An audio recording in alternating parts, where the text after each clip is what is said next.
Well, good morning, fellow railroaders. I don't know who the gentleman or lady was who originally stated that a model railroad is never complete. Truer words were never spoken.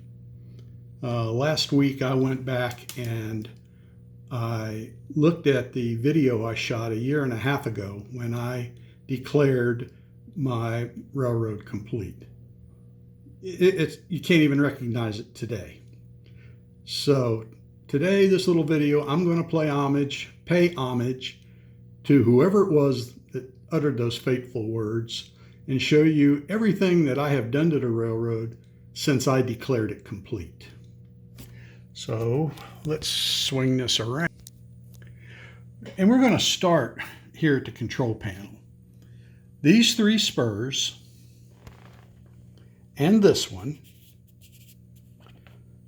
were originally wired to take power from the A handle, even though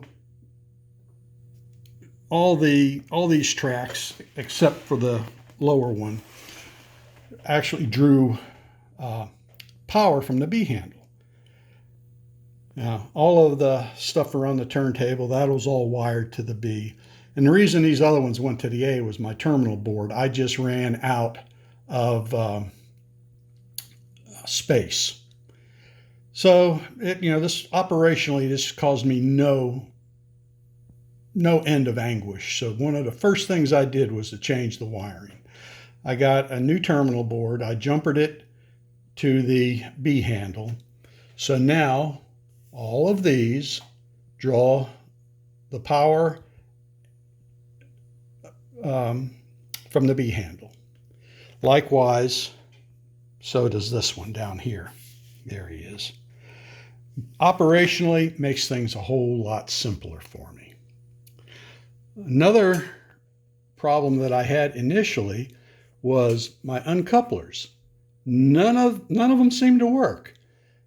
And I discovered that part of the problem was they weren't working like I expected them to work. I expected to hear the loud buzz when the button was pushed, and I didn't. I still had some wiring issues to correct, but I've got all of those working, and I've added another one. I put another uncoupler on the spur right here. That was pretty much the electronics changes that I made. One of the, shouldn't have done that. One of the big changes that I made almost immediately after declaring it was I got a pack of 100 trees, the little green ones, and put them throughout the railroad. And they looked pretty darn good. I thought they added a real nice pop of color, and I got them scattered all over the place. Then I ordered a 10 pack of these larger trees, and all of a sudden the other trees didn't look like trees anymore. They looked more like shrubs. So I went about any place where the two could be seen together, cutting down the trunks of the other ones to make them look like shrubs, and where they were by themselves so they didn't look so uniform, I altered the size of the trunks so that, give them a little bit of individuality.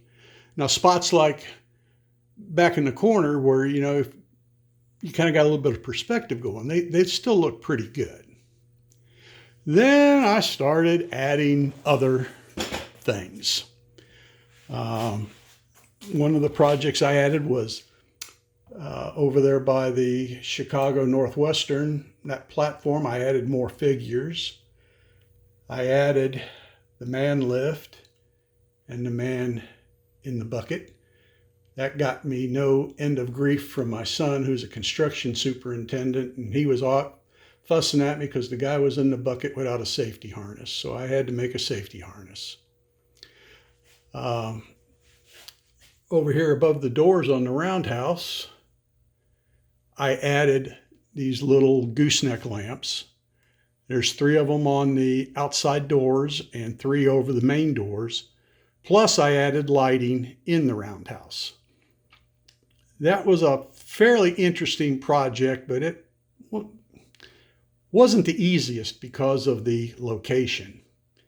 Now I liked those lights so much, I had a couple left over, and I put one right here at the warehouse on the Rico station. And I added some more lights to the Rico station. So that worked out pretty good. And I had some left over, so I finally got some lights in my little farmhouse down here. One of the bigger projects, scenery-wise, was for my birthday this year. My wife got me this cool Menards dog food factory. And I got a couple of die-cast trucks to go with it. I got the blue pickup, and I got the custom pickup, and a couple of panel trucks. And that all just worked out really good. I love the sign there for the dog food factory. Then I saw these operating billboards. And they were just so darn cool that I just had to get one. And I got this from trains.com, used unit, and it looks really great. And I got a weathered die-cast truck and some ladders, but the ladders didn't fit the bed, so I had to take and make me a ladder rack for the truck. And at this time, I also decided to try my hand at some hills. And this unit starts right here and comes up, so it's on kind of a hill itself. Well, then I made this corner where it's kind of flat, and I made a hill out of carved styrofoam, and that worked out pretty good. I was pretty happy with that. And since then, I've added a fence and some more scenery to it. I have these reeds that I put in, or cattails. I put those in just in the last couple weeks, and the little flowers around.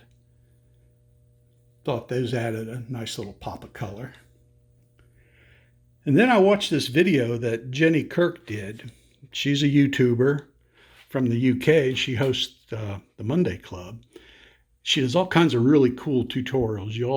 If you haven't swung by her site on YouTube, you need to do so because she's got some really good stuff.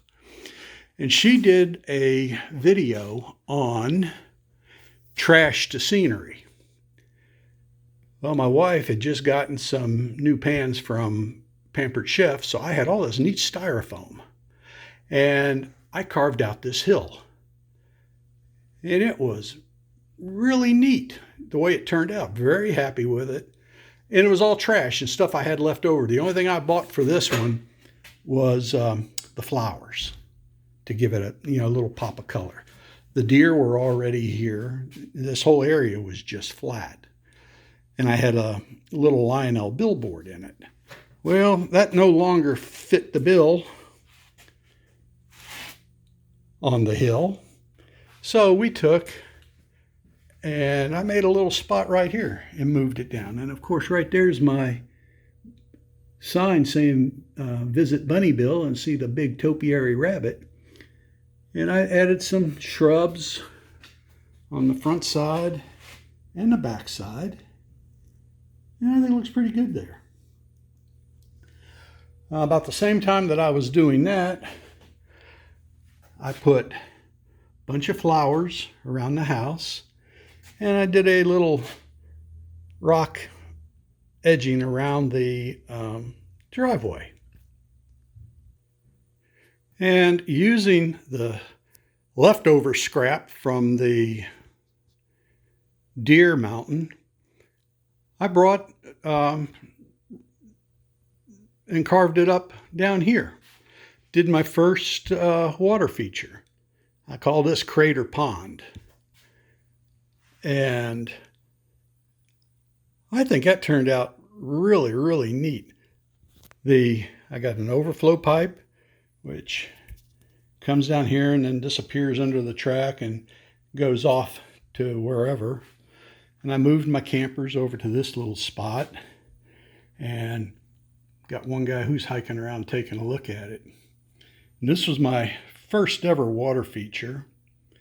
And after I finished pouring the water and it dried, then I used Mod Podge to go over it and make the ripples and stuff.